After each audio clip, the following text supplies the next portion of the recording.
Hi, my name is Rachel. I live in Port Macquarie with my husband Will. We both work as environmental scientists and try to be sustainable in most ways that we can.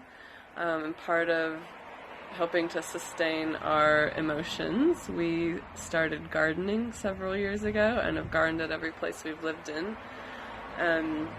Currently we have our biggest garden, which helps us with food security. Like, that's a side benefit of what we do, but the main drive is definitely for therapy and just the joy of seeing plants grow and working through problems of pests and finding solutions, and just that whole experimentation.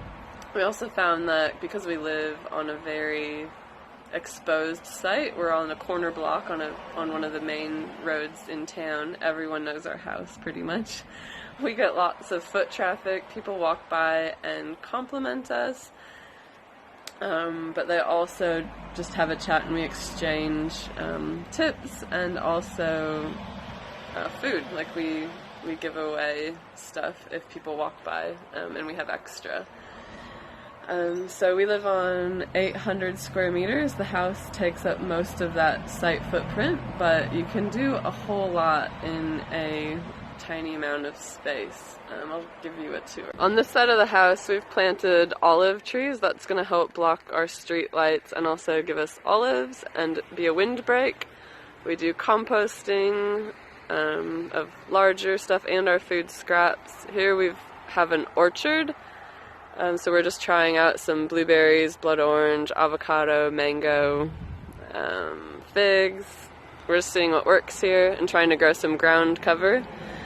And then we've converted the rest of the yard into vegetable crops, and our last area is over here for some raspberries.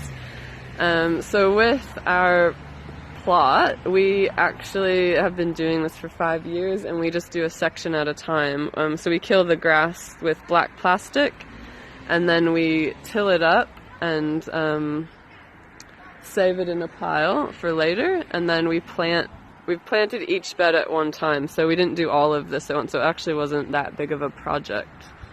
Killing grass isn't up your alley. We did also do this section with there was existing landscaped plants here. We ripped them all out and planted edibles, so that's a pomegranate and 2 blueberries, which will get that same hedging effect. That's a lily pilly.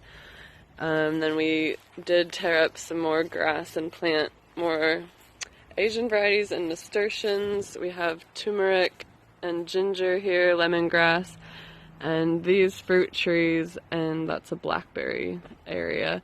These fruit trees don't need as much room as we've given them. You can squish them together a bit more. Trees this size will feed your family plenty of citrus. This is a lime, orange, and a lemon. And we get more than enough for 2 people on these tiny little trees. So just start small and have fun is, I guess, what I could suggest.